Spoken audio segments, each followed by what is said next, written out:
welcome to They Talk Funny. I am Paul Ash. Joining me all the way from Dallas, Texas, is Jordan Black. And if that doesn't seem far to you, well, I'm in Montreal, so that makes it an international show. Welcome, Jordan, to They Talk Funny, where we get to talk about comedy, writing, and life during COVID and all that stuff. And I'm chilly up here. I'm sorry. I've got the thick sweater and everything. See, I expected to see you in like a fur trapper's hat. For That's what I was. Yeah. I probably should start wearing that now that I'm balding, but it used to be thick hair. I've not had my hair cut since February. Wow. We are on a serious lockdown here in Montreal. Yeah, it's glad to hear. I hear comedy is still alive in Dallas. Yes, it is. Still shows happening. I think like some of the clubs are doing a little social distancing stuff. One club does it on their roof now and does it like outdoors. So, which yeah. It's a little bit chilly there. Yeah, they may start to move it indoors as it gets chillier. Understood. Okay. Now we met via a comedy writing forum on Facebook. Yeah. And one of the reasons I asked you on because you're doing a series of videos called "Playing to the Back of the Room." Mm-hmm. Playing to the back. Yeah. Playing to the back. Right. Just we're Canadians. We use extra words. Yeah, it's all right. We put a U in color. Did you know that? Yeah. There's a Right. Yeah, you do. and neighbor. I forget how different we are. You're like, it's -9 up here. And I was like, what? You're like Celsius. I was like, oh, right. Okay. Yeah. It's just a little below 16 degrees. It's oh man, that's so scary. There's we have these differences. Now, how long have you been doing comedy? You're a young man at this point in time. You're also a young father, but you're a young man. What age were you when you first started performing stand-up?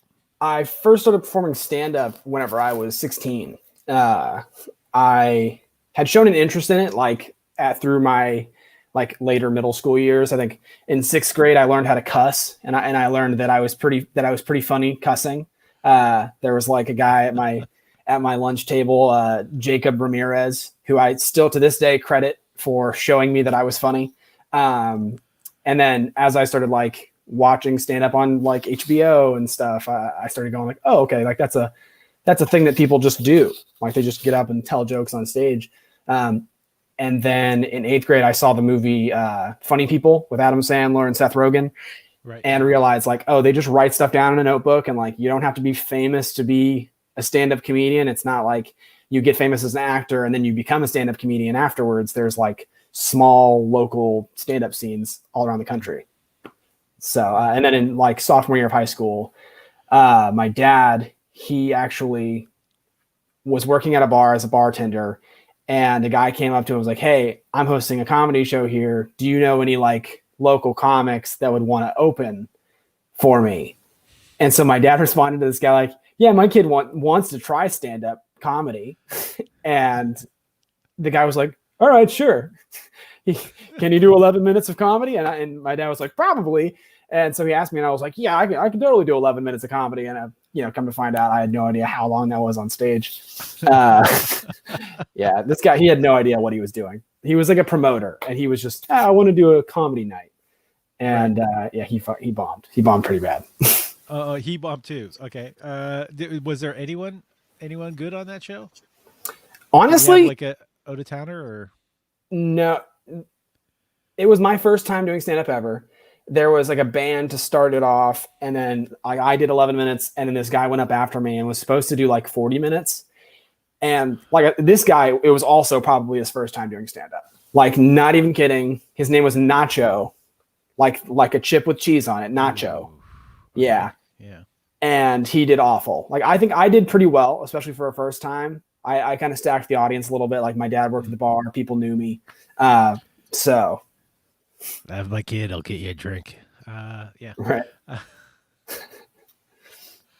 Well, okay. That is now. Some people have kind of figured out that they can ask their questions. Mazel Tov Cocktail is asking if it was Nacho Libre. That's a fictional character, but and Nacho ended up becoming a much more sinister name thanks to Better Call Saul. Right. All right. Melissa Littleton is saying he told his dad's boss off on stage. When did Yeah, that's a funny story. That's my mom, by the way. Hi, mom. Thanks for watching. I've got very, very supportive parents. that's Uh, that's great. My parents still think I work in a bank. really? There's yeah, no, not really. Oh gosh, that's great. Now, yeah, I told my dad's boss off at a show that was at that bar. Basically, it wasn't that first show. It was like a year later. I was gonna do like an hour, which I thought I was capable of doing at a year into comedy. Like I said, this was the summer before my senior year of high school. You could probably fill the time. Right. Just the quality would be yeah. Exactly. Um, But yeah, so I kudos on was the getting ready guts. for that show, Hmm. and like this drunk woman came up and started being like, give me the microphone.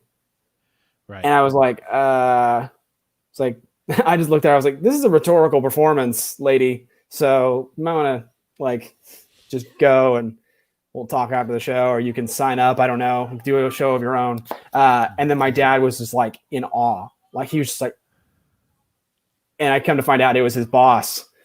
And this, she like turned around, and was all pissy about it. It was pretty funny. It's you've never had anyone swing at you on stage? No, never swing. I think audience members rarely hate me. Other comics hate me. That's a thing. Other comics definitely hate me. I've almost gotten in fights with people like outside of comedy clubs about comedy, but never like an audience member. If there's ever a heckler or somebody who's like being a little too much, I think I handle it pretty well, like respectfully. Yeah, I'm a big fan of the rule of threes when it comes to hecklers. Yeah. Now you've obviously watching your playing to the back. You've obviously have studied comedy. Is it just your own experiences, or have you read up on or followed any books that you would recommend people read who are interested in comedy or comedy writing? Well, I don't exactly read, Paul. Uh, I, Don't do Texas like that. Uh, I'm not if doing this is text like Canada that. here, you could say no. My Smith and Weston reads. That's Man, no, I really haven't read any books on comedy. It is a lot of personal experience, and it's a lot of BS, really. I am a firm believer in just kind of like start talking about something that you are passionate about, and eventually, like, my brain would kind of just figure stuff out. So that was stuff I would do like at comedy shows and open mics and stuff like that. I would just kind of, I think this about comedy theory, and then just start exploring it in mid sentence, and then eventually come out with something. I'm like, that was pretty good. now you say you don't read, but do you have a disciplined writing schedule? Do you spend time? I know now you have. How old is your little one? He is I 10 can't months remember. old. 10 months old, so less than a year. Yeah. Uh, it's that has obviously impacted your life pretty greatly. Mhm. Has it impacted the time that you have for writing? Uh, Kind of. It's impacted it in ways that are hard to exactly like pin down, because COVID happened like legitimately right on top of me becoming a dad. So it was like my son was born January 22nd, and then it was like the next day there started being like people getting testing positive in Texas. Mm-hmm.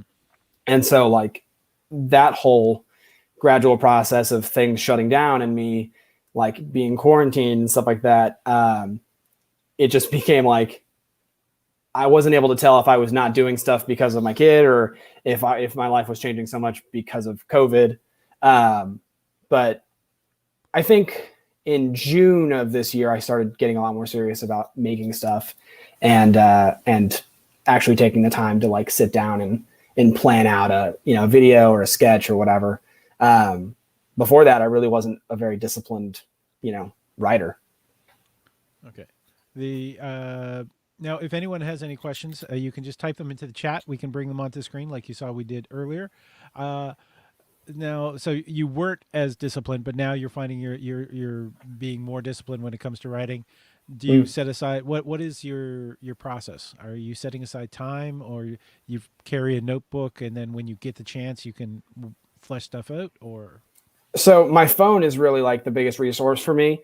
I've always kept all of my like joke ideas and script ideas and stuff like that all in my notes section of my phone.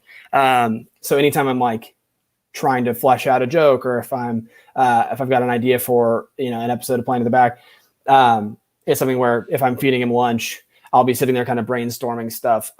Typically for an episode of Playing to the Back, it's really like a 1 day process that, I'll have the idea for like a week or two and just kind of be like, okay, as I'm getting ready to, put that episode out, it'll kind of be like, all right, loose outline of ideas. And then I'll sit down at the computer, after he goes to bed at 9 o'clock and start actually like writing my script for an episode, and kind of breaking it down into like, all right, here are the important beats that I need to hit. And then actually start filling in the dialogue and what I want to say to the audience. And then once I'm done with that, flip the light on, get my phone put up here on my tripod and get to shooting. So that's kind of like been the big secret. That's been the kick in the pants with COVID, was I've had all these ideas and now I get the chance to do it. And that's a secret to anything online right now is just start. Don't worry about the equipment. Don't worry about that. As long as you have the content and the passion, you can go for it. And you obviously have that passion for comedy. Now, you didn't name any inspirations, but or many inspirations when you started. Who were the comedians when you first started seeing? Once you saw funny people, once you saw that, I feel so old because you were so young when you saw it. Once you saw that, like, were there stand-ups that you began to recognize at that point? Up until Your then, mom is stepping in, saying, really, she's your inspiration. oh yeah, I tell her that occasionally. She is pretty funny. I'll give her that. She is pretty funny. She likes to argue that she's the funniest, and I'm like, lady, I've been paid for this. I don't know if you've claimed on your taxes yet being funny, but I have. So there's a little bit of a rivalry there. Now, like before that movie, or before I realized like, oh, I can actually like, write jokes down and start, kind of trying to do stand up. I liked Robin Williams, and Dane Cook was somebody that was really popular at that time in my life. And, being a younger person in middle school, Dane Cook particularly, was interesting to me. But after that movie, I think I started watching a lot more stand up. It was like, let's see. And Robin Williams was the big one. Greg Davis, he's British. He was in the show, The Inbetweeners. Yeah. He also hosts the show Taskmaster on Channel 4 BBC. He was a big influence. Like, I feel like, honestly, if I were British and a giant, I would be Greg Davis. Now, all right, this is the comedy nerd plus the dumb Canadian in me asking this. Have you seen American, a Bill Hicks story? Yeah. I watched that documentary in high school. Yeah. Sorry, I worked on the Canadian promo of that. Really? There was, yeah. That is okay, but so that whereas you started at 16, he started at 14, and not that far away. And in Canada, we weirdly are kind of, feels like we're stricter with our liquor laws about letting young people in bars, considering that we're so very proud of drinking at a young age here. Mazel Tov Cocktail saying his penis is inflamed and his girlfriend says he should get it checked out, but I think it makes it look bigger. What should you do? I think you're on the wrong show there, Mazel Tov. I definitely would go see a medical doctor at that point in time. Yeah. Definitely.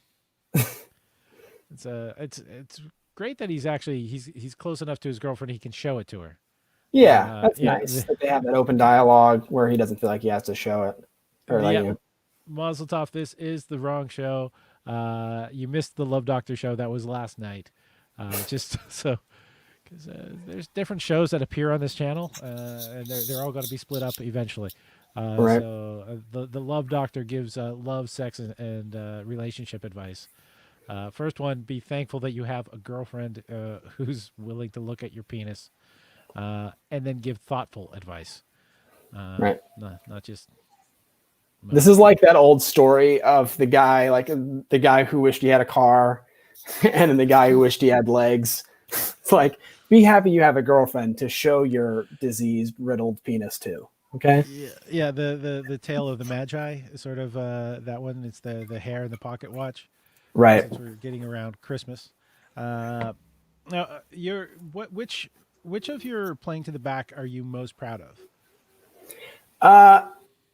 I think so. The Jeff Foxworthy episode, that's episode 3, was pretty good. I think like I talked about how comedy is similar to math. That's something like I am a little bit of like an arithmetic nerd. And so I talk about basically equating a joke structure to like 1 + 1 = 2. You know, so you've got your setup is 1 + 1. All your variables that are necessary are in there, and then the punchline is 2. So you have to like, you know, I kind of play around with deconstructing a joke as if it were numbers. You know, Right. Looking at the math of it now.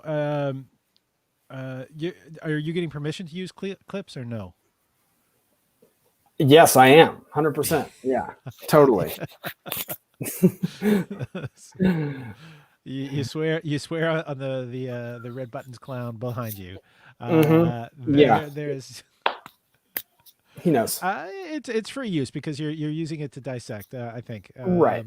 Yeah. And I don't ever use more than 30 seconds at a time, so no one ever I never get flagged. So Okay, that's good. What now? What has there been a different impetus for each one? Because I know there's different topics for each one. But are you doing it mainly to help you galvanize your thoughts and theories on comedy, or are you doing it to educate others? a little bit of both. I feel like the thing that really got me across, like, kind of over the line to start making that was, you know, I really enjoyed being at a comedy show and sitting outside with other comics while they're smoking and just like talking about comedy theory. That was something that I just really enjoyed doing. And so whenever COVID hit and I stopped going to comedy clubs, that's just a part of my life that ceased. And I found myself talking to myself a lot about comedy and about theory and stuff like that. And so I was like, you know, I kind of got over the imposter syndrome of feeling like, you know, my thoughts aren't really that important. Like, I'm not a headliner. I'm not famous at comedy. But once I got over the imposter syndrome, it's like, I have insights that I think that people could benefit from, and people could be interested in, even if you're not somewhat interested in doing stand-up comedy yourself. Even if you're just interested in like, yeah, I really like Jeff Foxworthy. I'd like to know how he does that. Or, you know, I'd like to see some of the stuff that goes on within their brain trying to manipulate me and make me laugh. Now, okay, Dallas is, I would say, one of the 5 big U.S. comedy cities. Would you agree to that, or? Yes, I would. I've been to a couple of smaller markets, you know, Oklahoma City, Wichita, Kansas, Kansas City, LA. And I think Dallas's comedy scene holds LA up. is a smaller market. Okay. Okay, no, I didn't mean to include that in the smaller markets, but that's one of the other cities that I have done a show in. No, I think that Dallas definitely holds up. It's pretty corporate as far as like it's not going to be really like alternative. I feel like a lot of the comedy here is very much reflective of the environment that it's in. So you find a lot of Midwestern cities like Oklahoma City are very kind of quiet and self-deprecating because that's just the area they're in. Whereas Dallas is definitely a business hub and a place where there's a lot of large brands and large companies here. So I feel like that kind of bleeds into the comedy voice, the collective voice of the city. Do you do you feel more comfortable in Dallas, or do you like going to play a place that is a little more freeing, like Austin? Uh, that's a tough one. I think it definitely depends on the city. I don't think I've ever actually done a show in Austin. Oh, I've done shows in like Waco and San Antonio and Houston. I don't think I've ever actually done something in Austin. I just never made the point to book anything down there. But as far as like doing comedy in other cities, there are certain places that, like I said, that the temperament is right for a certain style, yeah. and other places where it might not necessarily be. So, I think like Wichita, Kansas might be a little tougher for me, whereas San Antonio is a pretty good comedy town for me. So just I depends. I like to describe the bigger marketplaces of having a flavor. So Mhm. like there's always sort of like the hometown hero, and because they're always kind of killing it in their hometown, the audience begins to sort of expect that style of comedy. So the younger comics coming up are being rewarded for doing a similar style. Mhm. And so the entire community sort of has a certain flavor to their comedy is the way Yeah. I kind of explain it. And so when those people travel outside of their market for the first time, they begin to have to learn how to adapt. Now, funny's funny; it's gonna work.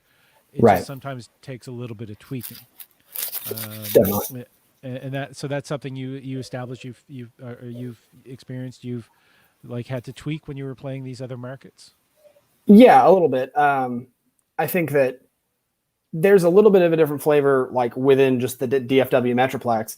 Mm. Um, so they're very much also being like a young comedian having to like feel out a room and figure out like I don't know if this type of room is going to be ready for this material, or I'll play it a little bit safer here.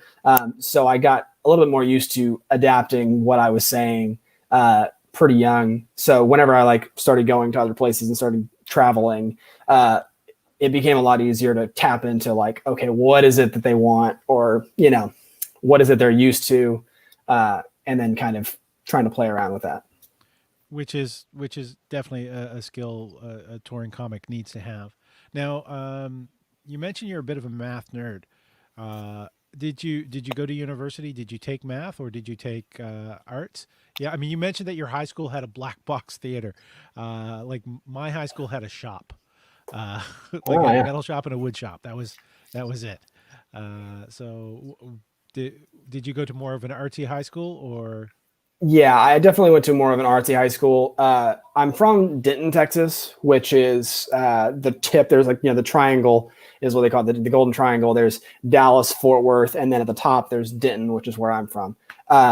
They have three high schools. Two of them are known for sport, and ours is known for our marching band. So that's where I went to school. We had a really great like academic. We were an IB World School, which is there's like this kind of, I don't know, governing body called IB that says like here's the international standard for a great education, basically. So that's something that my school provided, but definitely a lot of arts department were all like the best in the area. So yeah, we had a great theater department, a black box theater. We had our own shop for the theater department right next to our black box theater. But whenever I went to college, I went to college for video technology. Mhm. Because I started like kind of getting interested in, I've always been interested in movies. So the idea of like kind of like a complementary skill to being a comedian was, making movies and writing and stuff. Editing, yeah, definitely. Yeah. Definitely. I sort of personally I fell into movies because it pays better than comedy in Canada.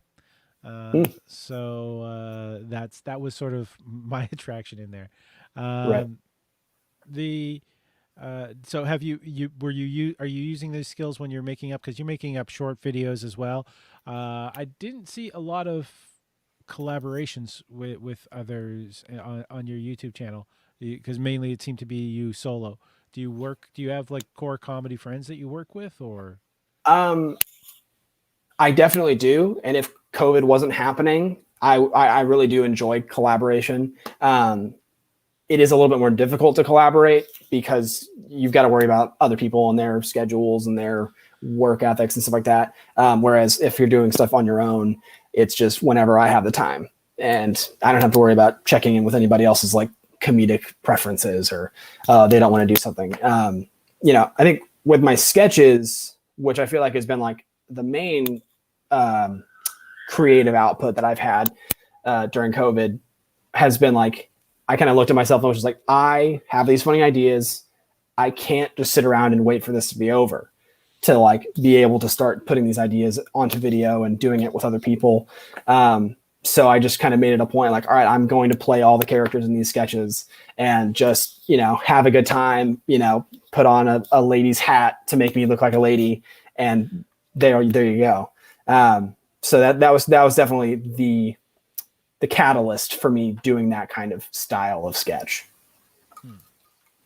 And do you now looking forward, because the vaccine is going out, it's going to be a while before everyone gets vaccinated, obviously. But do you think you're going to continue producing the online content?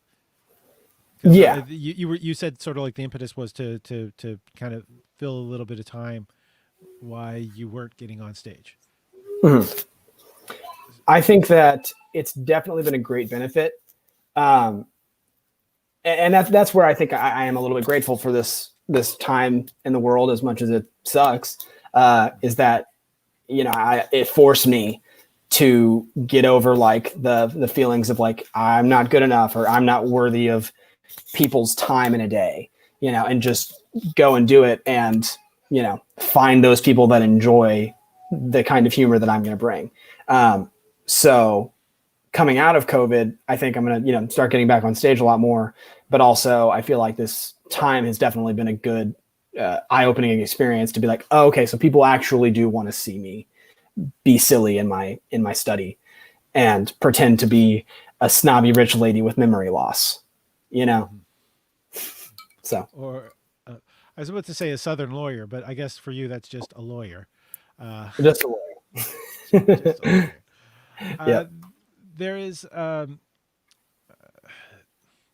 I was talking with a comedian from Chicago just a couple days ago, and they were mentioning how because Dallas is still open. I know that you mentioned your partner is a health professional, that Mhm. they are, and you're being very cautious, especially with a young baby in the house.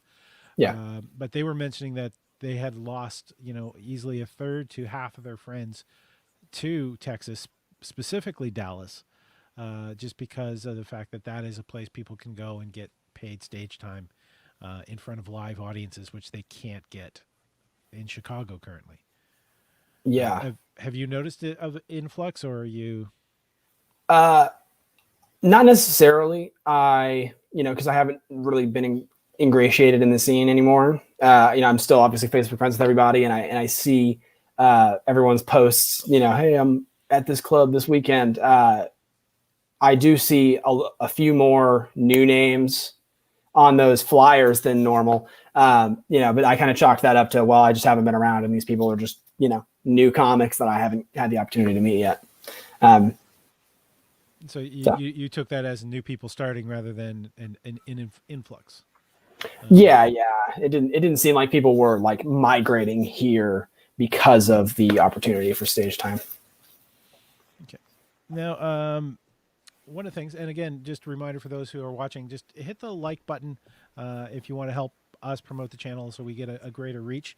Yeah. And if you're watching this on replay, still hit the like button, hit subscribe, because I'm going to be trying to do at least 2 of these a week for till lockdown ends. But your country, if you forgive me for asking this kind of stuff, has gone through a lot of things in the past year, if not 4 years, but Mhm. specifically the last year. Yeah. Um, what are your thoughts on that? I mean, obviously, you've been believing in science when it comes to COVID, Right. which makes me feel much more comfortable. Mhm. I don't think I've asked if you own a gun yet, which is the typical Canadian question to ask Americans. Texans specifically, yeah. Texas specifically. Like personally, I have like a firearm safety permit. I've got that, but I no longer own any guns because I no longer go hunting. Mm. That's kind of the purpose of them. Yeah. But So I don't own a firearm. It's something that as I've had a family, it's something that I've started to consider more, just because the prospect of economic collapse or just whatever could happen with COVID, particularly earlier on, whenever it was like, what's going to happen here? The concern was like, if something happens, we're just kind of up to God's mercy, really. So that's something I've considered. I don't, I haven't taken any steps to get one or anything, but no, I am, I'm a pretty liberal person. I would say I was not at all happy whenever Donald Trump was elected. He's a challenging guy. As far as like my thoughts on it, I have millions. It's hard to really encapsulate all of that in one have little. have you ever brought any of that to the stage? Like, do you feel that there would be a certain danger to do that in Texas? It depends on that's On the room. another thing where it depends on the room for sure. Like there's these comedy clubs called Hyenas. There are 3 in the Metroplex. There were 3 whenever COVID happened. They're basically the 2 main ones are Fort Worth and Dallas, and the Dallas one is a lot more like city slicker, liberal people, and the Fort Worth one is definitely a lot more cowtown folks. So you kind of that difference in the audience whenever you walk in. You go, okay, there's a few too many cowboy hats in here for that kind of stuff. But really, I feel like I do have opinions on politics that are interesting, and sometimes I'll have a thought, and I'm like, oh, that was a little goofy. That was something that might make people think. But anytime I've tried to do anything political on stage, it has always failed, and it's one of those things where I may not flesh it out enough, and I may be a little bit more eager to like scrap it because I'm just like, yeah, whatever. That's not something that people want. But I really feel like definitely my youth and like my age, even on stage, I don't give off an air of like wisdom. You are young, but you also look even younger than you are. So Yeah. And the haircut is it's helped that. I don't know if it's helped or hindered that. I don't think it's really changed. Yeah, whenever it was shorter and it's like a fade, I look like a businessman. Like I look pretty good. But yeah, whenever I had like the long hair, I looked like a child. I had this bit where I was like, I have both a baby face and a dad bod, which is just the weirdest combination. Like from the neck down, my body's like, hey kids, have fun at the swimming park. And then my head's like, fuck you, dad. It's called a water park. You're embarrassing me.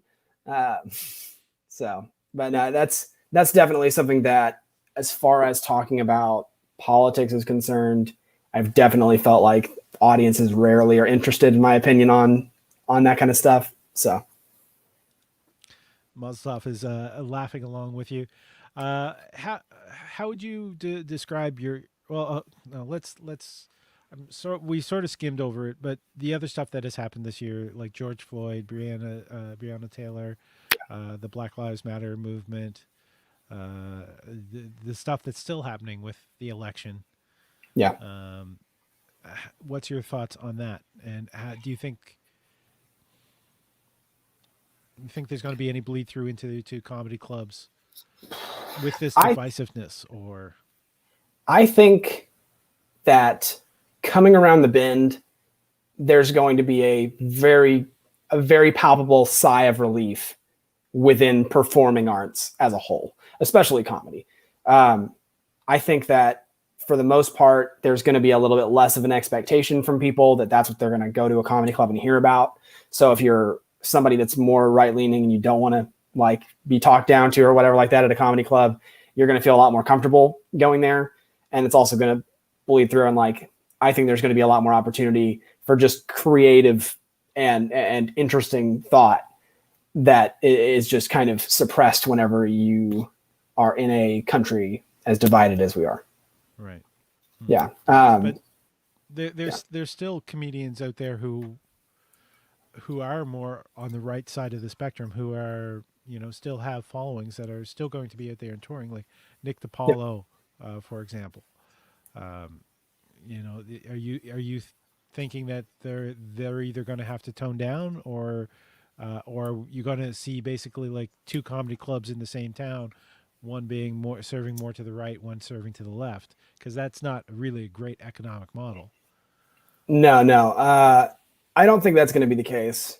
I, you know, as much as those people do have a following for being having a certain political leaning right now, I think that that's going to gradually die out. I don't think it's going to go away. I think those people are going to still have the same beliefs they do, and I think they're going to be the audience at large that they appeal to is still going to be appealed to. Um, but I think it's going to become less of everyone's identity. I feel like right now there's so much of like I'm on this side of it and that's who I am, or I'm on this side of it and that's who I am. Um, and so whenever we come out of this, I think I'm very hopeful that that's gonna gradually cease. Seeing that some new people are coming into the room, but Mazel Tov Cocktail, which is a great name, Mazel Tov Cocktail, is Yeah. definitely agreeing with you. Jerry Hodges is saying, "Hey Ashman." Jerry is a comedian and producer in Ottawa, Canada. Welcome, Jerry. Hey, And Jerry. of course, your mom is there. She hears some comedians talk about censorship more, and it's a fine line that some recognize and some play the line, which I don't know how you feel about it. For me, but there's a lot of people who say that they're expounding on free speech, but then they don't want you to tell them they're an idiot when they're an idiot, so they Right. want to kind of shut down your free speech, um, which is Yeah. it's they're In my they opinion, want they want speech free of consequences is what they want. right. In my opinion, it's like comedy is the only art form that is completely reliant on the audience. And if you're saying stuff that's going to alienate people, don't be upset that they're alienated. Um, Yeah. and that's another thing with like comics that toe the line or that they make it a point to like, I am this political leaning and that's who I am on stage. Like that's on you. If that's what you're going to do, then you got to be ready for those consequences. That's their choice, and that's the market they're courting. Jim Yeah. Madrinos, though, he's the guy that wrote the Idiot's Guide to Stand Up. He said stand-up comedy is the only art form designed to sell beer. So it does come down to a little bit of market forces. Country music. Country music is definitely it's that and trucks. So they're Is diversified. country music an art form? Yeah. Especially modern country. Sorry, oh, man, I'm talking to somebody in Texas. I don't want to get Yeah. into like. My audience is gonna hate you, Paul. I'm just gonna let you know. Oh, just My audience, you're not getting any new fans out of this show. oh, damn it. Your mom likes me. Does So she? how would? Well, she keeps commenting. Hey, she's Uh, single. woohoo. Probably the same age, actually. There is. Probably. I might be older. Sorry, I'm just an old man. Yeah, my mom Uh, had me really young too. She had me at 17. okay, I was So born in the '60s, so that kind of. you're 10 years older than my mom. There we go. Here I am, cradle robber. There is. So I can be the funniest one in the family. How would you describe your comedy style? Uh, I'd say party stories. Like, Party stories. So yeah, my style on stage, you know, so the other day I was driving down the road and I saw this thing. Stories that if I were in a group conversation with two or three other people at a party, that they could enjoy. And so anytime I'm like on stage, I try to deliver material like I'm just talking to a friend in a casual situation. So more of a conversational style, Yeah, storyteller, but you still make sure to pepper it with a statement, punchline, yeah, uh, definitely. yeah, which is helps keep attention. Um, now, what do you say that you use your phone? And I didn't get into the specifics. Now, your mom is saying he makes fun of himself a lot, and I'm going to come back to that a little bit. But how do you use your phone? Do you just type out? Are you typing out with your thumbs? Or are you using voice recorder? Or Uh, So it depends. I mean, like there was a couple instances where I'll be driving down the road and the thoughts are just like flying at me. I had an idea for a joke that was about like a list of casualties at the bottom of a mountain, and I just started like really going nuts. I'm like, the sign basically said like, this many people were naturally selected by this mountain, you know. And so I just like all these thoughts for punchlines and tags and stuff like that were coming out of me. So I use my voice recorder, but for the most part, it's just typing out ideas into my phone. I do use my voice recorder for actual like sets so that I can listen back, that kind of thing. And then, I mean, like with my videos, I edit on iMovie on my phone. So really like everything that I need to do, I can just do on my phone. I don't need my Do you computer. want to say what type of phone you use right now? iPhone 5S. 5S. So you see, like that's not. They're on what, 12 now, 11?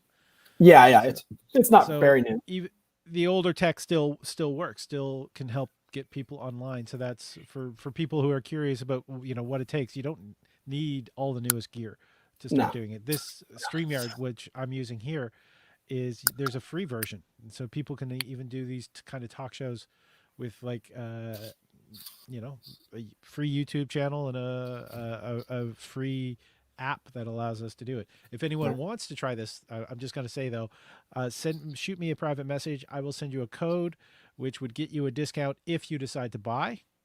But if you try it for free before getting my code, then you don't get the discount when you buy. But if you do buy, then I get to do this a little longer without paying any more. That's kind of yay. Just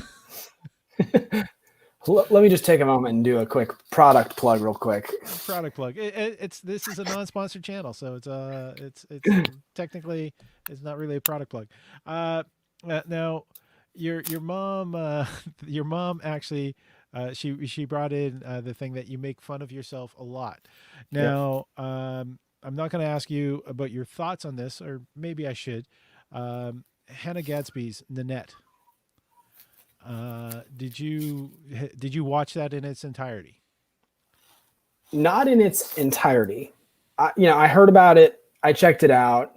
It wasn't, something I was super interested in, but at the same time, it's something where I'm like, yeah, like this is still comedy. It's a lot more like spaced out, and it's not like punch, punch, punch, punch, punch. But I'd say it's closer to like Mike Birbiglia. Like Mike Birbiglia doesn't have super punched up shows. He has a lot of silence in his act. Which is I mean, when you're doing a longer set, it's nice to take that ride to be Right, able, if you have like 2,000 people in a room and you get them like all dead silent, right, that's a feeling of power. That's almost better than like feeling the thunderous applause. right. To That level get of that. engagement. Yeah. Exactly. But there's something that she said during that. I considered it more of a one person show than a straight stand up special, because it was part of a fringe festival. It wasn't part of a stand up festival. Uh, Mhm. but one of the things that she discussed was the fact that self deprecating humor is self fulfilling, in the fact that it's sort of reharming yourself. It's reinforcing these negative thoughts about yourself, and it's hard to sort of break out of that.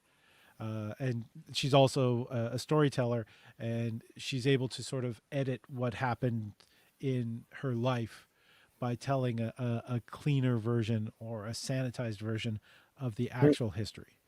Yeah.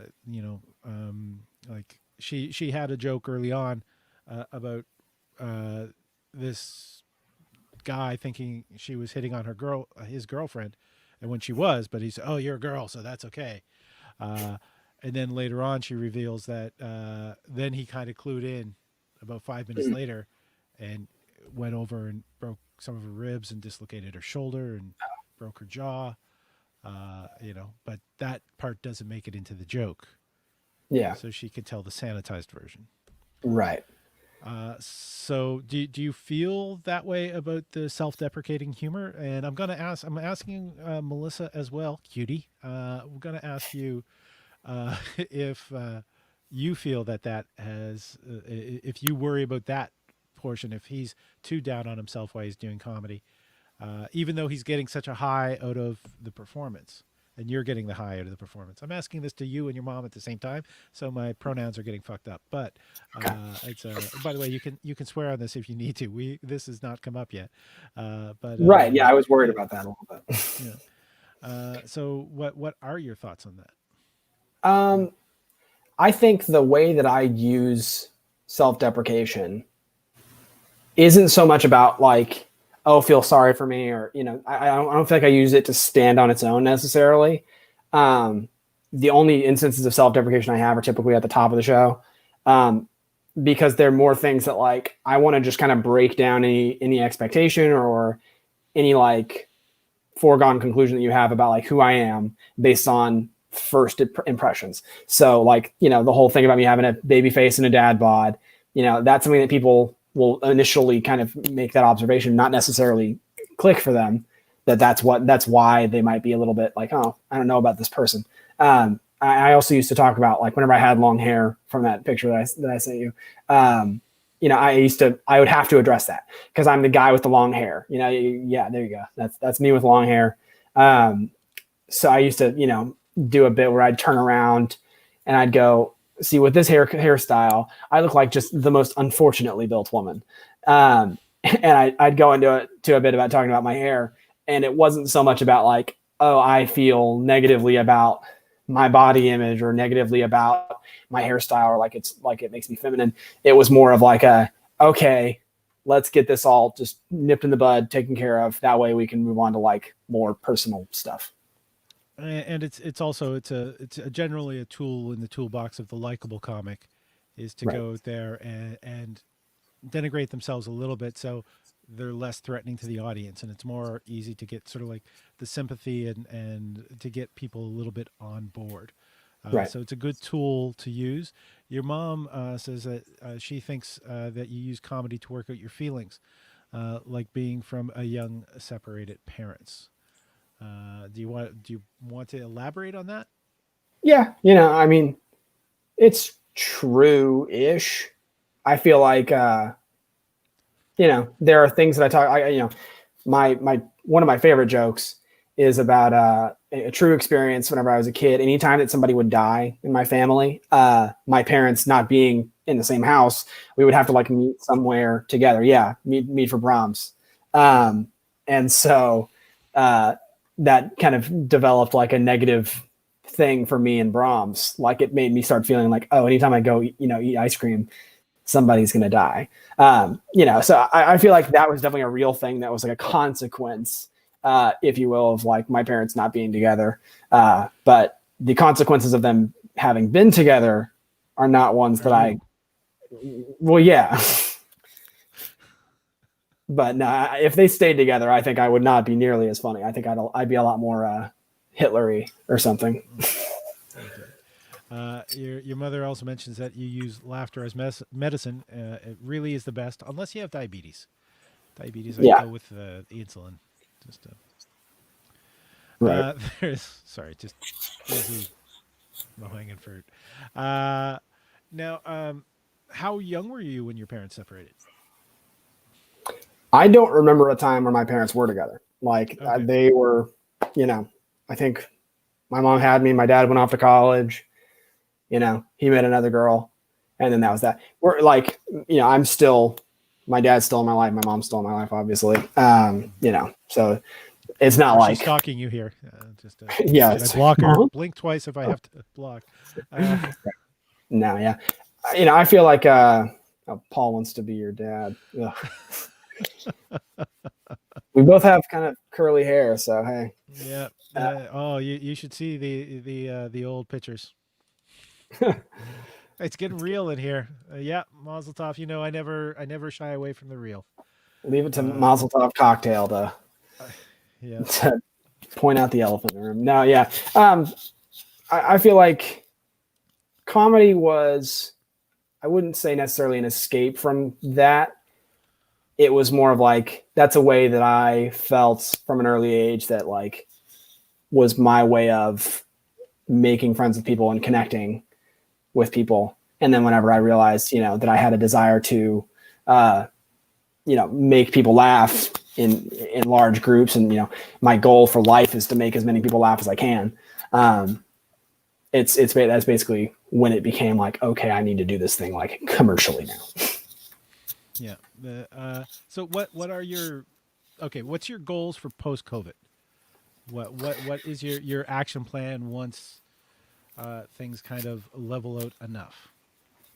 Goals for post COVID, it's definitely just getting back on stage. Just getting back in front of live audiences is going to be great. Getting used to being on stage again. And then later this year, the plan is to move to Chicago once COVID is taken care of. Hopefully by then, is move to Chicago and go to Second City. You familiar with Second City? Oh yeah, Second City. There's also one Toronto. In Toronto, and Yeah. it filmed in Winnipeg, but it was the SCTV, Second City Television, the TV Yeah. series was Canadian. Nice. I didn't know that.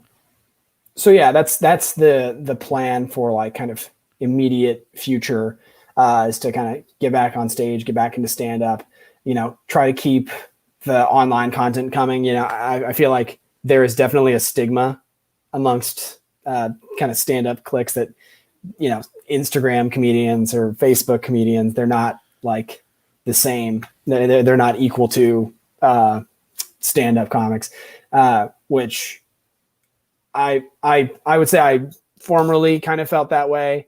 And once I got past that, it's turned out to be like a really great thing for me, and a really nice little creative outlet. Because since COVID, Facebook has been my comedy club. Facebook has been where I have gotten to make people laugh. So I've just been trying to use that to its fullest, really. So. I was also trying to find a stage pick with the long hair, and I'm just Scrolling through my Facebook now. no, not yours. I just to show you the curly hair. Oh, I found yours. myself from Assassin's Creed. So I'm in Assassin's Creed 2. You're in Assassin's Creed? Yeah, Wow. not the films, the show, the video games. So Oh, that's cool. yeah. That picture right there looks like a comic I know, Miles Francis. I doubt he's watching, but I'll tag him in this and be like, yo, Miles. Anyway, you might be his dad. So okay, so that's your 5-year plan. You're talking about going to Chicago, and what do you think is going to be happening in comedy in general in the future? Mazel Tov was kind of surprised. Sorry about the Assassin's Creed. Yeah, it was a long time ago. That was like 2. What are they on now? They're Valhalla. I know they're Vikings now. Yeah. I don't know what iteration of the franchise it is though. I think my hopes, I kind of went into this a little bit, just the collective sigh of relief of like being in kind of like post-Trump, kind of hopefully starting to come back together a little bit. I do think, yeah, I do think that there is definitely going to be like a performing arts boom. I don't think it's going to be strictly to comedy. Once people can just like get out and go do stuff, I think that the pent up emotions and creativity that COVID has caused is going to explode. Like that's something that I am very, very hopeful for, is just like live performance coming back and really seeing I'd say like a 90s-esque kind of stand-up boom, a renaissance of theater and music and TV. I don't know. Yeah, I there was damn, this is my memory's going. I'm that old. So sorry to your mom. But the idea of that boom is a great it's a great hope, but I always found that there's always seems to be more of an arts boom in strife, not post strife, like historically. Yeah. I think that level of, I think that this strife is so short. Like, I definitely think that we're experiencing, a larger amount of like online content, and people are doing more podcasts and stuff. But I think that the lack of our ability to be together in the same room, working together, is the thing that's been really like holding that back. I definitely am very much an optimist. Like I do see the best in the world, which I feel like clashes with stand-up comedy as an art form. I'm too happy to be a comedian. Yeah, no, that's been a thing for, I don't know. I feel like whenever I'm doing comedy regularly, it definitely it brings me down a peg. But no, I think that, with how short this has been, and with the lack of being able to like actually be in the same room as people, I think there's been a lot of individual creativity that's been great to see, seeing people like do streams of them just playing music in their living room, or, like I said, me doing sketches. That's been a lot of fun. And I think that coming out of this, I have a lot of hope that energy is going to kind of snowball into more like collaboration and into more kind of interpersonal performance. And I remembered the thought that I had, because you talked about sort of like the traditional comedians, stage comedians, sort of the way they look down on the Facebook or Instagram or podcast comics. Yeah. The thing is, I think part of that, because I was one of those people that you look down and this person has zero stage skills, but they have a following from that, and then they can come in and they get offered a lot more time. Yeah. In your market, and you're feeling like they don't know how to do comedy. Yeah, but they're selling the beer, and Right. there's sort of that against it now. I'm like, what skills, if you were to list, give a list of skills that a comedian needs to have. I want to hear what your list is, and then I will tell you the list that I tell people, and the one that's the most controversial. So we're going to do a countdown list of right. Jordan's going to tell me what are the essential skills of a stand-up comic, and I'm going to also list off what mine are, and we'll see what crossovers we have and what differences. Okay. I feel like skepticism I would say is a pretty common trait amongst comedians, to be able to look at the world around this you. List. Okay. Yeah, no. I'm very skeptical of you asking me that question. I'm like, I don't know if I'm gonna, if I have like, I was worried about naming a specific number too. I was like, do I do 5? And I'm like, I don't know if I can actually name 5 things. Now, skepticism is one. You have to be able to compartmentalize. I want to say thick skin. I feel like that's the easy answer, is like, you got to be tough. Comedy is hard, and it can be very brutal on you, on your psyche. Like I said, it's the only art form where the audience is the most important thing. And like, if you don't get a reaction from the audience, you're not doing what you're supposed to be doing. If you're failing, that feedback is right on you, and you can't escape it. And so whenever that's happening, it can feel really, really, really hard to keep going. And it can make you really like feel like there's not more space for you to grow. But I think the ability to take that feeling, put it over here, and then be able to look at that with an honest, microscope and go, okay, how can I make this better? How can I get better at this? That's the most important thing. So I think feeling that, I'm not good enough, or I need to get better, is a really crucial thing. So compartmentalizing is definitely a big one. And then life experience, I think, is like probably the biggest thing. Says the person who started at the age of 16. Right. And I think I had a fucking hard time. And that's why, I don't really feel like I started really doing comedy until I started going to therapy. Like whenever I started going to therapy, I was like, oh shit, this is what it's all about.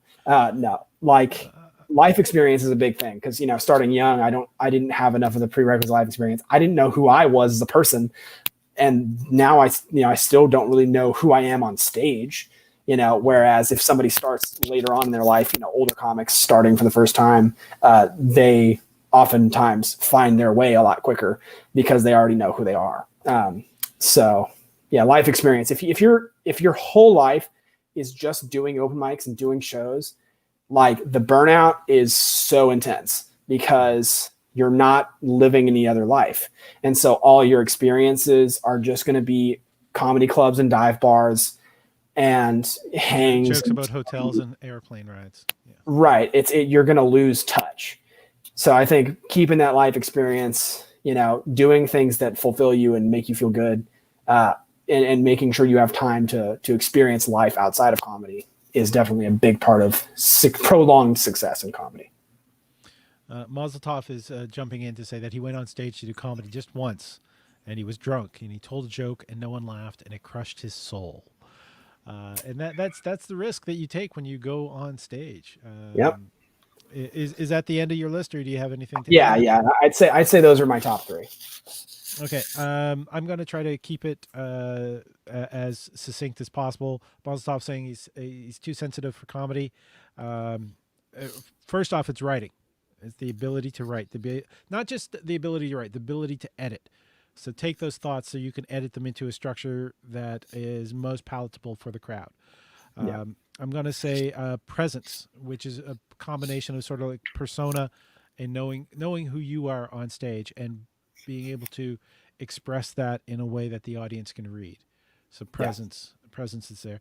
I'm going to say stagecraft as well, which is the thing that the those people who come up through Instagram or YouTube, those YouTube comedians, they don't have because they're not used to being on a stage. They don't know how to like take the mic out of the stand and put the mic behind you because you don't want that barrier between the audience. Like what to do if the cord comes out. That's basic stagecraft. Right. And the fourth one is promotion, self promotion. And this is the one that other comedians will argue with me about because they don't kind of understand. They think they're thinking about the fun parts of the art, the more artistic parts of the art, which are great. But if you're not doing self promotion, if you're not driving butts into seats into the venues that you're in, then people don't want you on their shows, and you're going to have less and less opportunities. And that's where those YouTube comedians come in. Is they are packing the place, which gives them more opportunity at stage time, which gives them an opportunity to get better very quickly. Right. It's only when their reach for stage outstrips their talent. Like if you got there was an incident in Montreal 2 years ago, I think it was at the Montreal Festival. An American YouTube comic got on to the New Faces show, and he was just offensive. And he got booed off the stage, and then he complained. I think he said the N word to one of the other performers. And the thing is, the person should not have said yes to that show. Right. Because they were not ready. They should have been playing smaller rooms, using their audiences to pack those rooms so they could get lots and lots of shows to get better to be in a venue like that. Yeah. I think the challenge with those kind of things, especially like people with followings that go into stand up, is I think that that's almost like a crux to the development of you as an actual like performer and comedian. Like if you're packing every room with support, then you're not going to get honest feedback.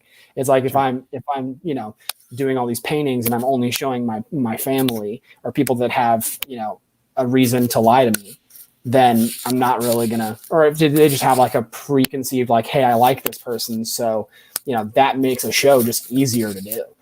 Obviously I understand like the packing a room and selling beer, that's definitely a big part of that keeps promoters happy. That keeps, club owners happy. There was here in Montreal, there was a person who was a club promoter who got into comedy. And their first time on stage, they packed an open mic. They packed the open mic, which was never, ever packed. They were turning away people to the open mic that night. So the owner invited him on the weekend. But he had enough self-realization after that weekend to go, I don't think I'm ready for weekends. And so they used their skills as a club promoter to make sure that anytime they were on the open mic section, there was a good crowd, but not overwhelming, and thus when Right. they felt like they were ready, and now that person tours internationally. So Yeah, it's good they had that self-realization. yeah, it most definitely good. And now my green card mother wanted to put in green card wife, my green card wife. She was saying, Jordan, you booking the theater as a teenager was a great lesson in self promotion. Was it a hard lesson or just Yes. yes? Yeah. How did you do with the ticket sales? Uh, Was this the first time you produced a show? Was yeah, to it there? was. Okay. Yeah, no, that was kind of the second iteration of the whole lady at getting heckled by the boss of the bar story. Now I booked a small theater in my hometown and sold tickets to this show, and I felt pretty good about like, okay, the marketing of it was like I was under 18 and I was doing this hour, and so I had like marketed as the name was adult content, so Jordan Black adult content, and like got some stories in the paper about me and stuff. I definitely feel like at that time the internet wasn't like, I don't know, social media wasn't as big of a device for selling tickets at that point for just like random people, obviously like the big stars like Van Halen could put on their Facebook page, hey, we're doing a show in Dallas, and that would sell their tickets, but for me, it was like, oh, I was messaging people all the time about like, hey, you should come see my show, So I sold like, I got like 20 people, 22 people to come to the show. Like, What was the size of the theater? like it was like 70 seats. So Okay. not well, it was definitely a learning experience. The show didn't go very well. I did my time, and it was definitely, it was humbling. Like, it was one of those things where I had to kind of go, okay, maybe I'm not ready for that. And you kind of learn about the steps that, okay, you don't just jump straight to headliner. You gotta figure out how to actually make that time good rather than just to fill the time. Now, in Canada, we have a kind of a structured thing with how it's done. And one of the things I hear about like the southern U.S., and I don't know if Texas would be included in this, but like Arizona, New Mexico, Yeah. it's usually the least experienced person is going to host on a show. Yeah. Okay. See, in Canada, mainly probably because of the influence of like the Yuck Yucks comedy chain, it's the usual progression is you go from opener to middle to host to headliner, and because so much of the show depends on that like that opening bit from the host, that the host has to be somebody who's going to be engaging to bring the audience in. Is Right. kind of the theory of that. What what do you think of the pros and cons of the two different methods? I think that the method of like having an opener and a host be separate roles, that's definitely a good method. I think it's I mean, sometimes it's just three acts, so it's like the host, the middle, and the close. But it's usually the least experience of those three would be the middle. so, and you're saying the MC spot would like the first would go for 15 minutes and then the middle would still go for 25 like a feature, or would it be like the feature time is up front for 25 minutes and then the middle spot is like It's usually like 10. 12 to 15 off the top, enough to engage the audience, bring them in, have the middle do their 20, and then have the MC go back to do another 10 before bringing up the feature for like 45 to an hour. Yeah, I think that's a good format. I think that, at the stage, like, in Dallas, if you want to work for a club like Hyenas, they actually like have you go to a class if they're like wanting you to be an MC for them. They have you go to a class and you learn about being an MC and what's required of you and kind of some of the steps that you need to hit during a show. So it's not so much like you're a brand new comic, But I definitely like that, having that 10 to 12 at the front, and then the host, the middle act goes up and does another 15, and then the host comes back and does another 10. That's a pretty good format. Like, I think as far as making it about guaranteed success at the top, okay, we'll give this newer guy a shot.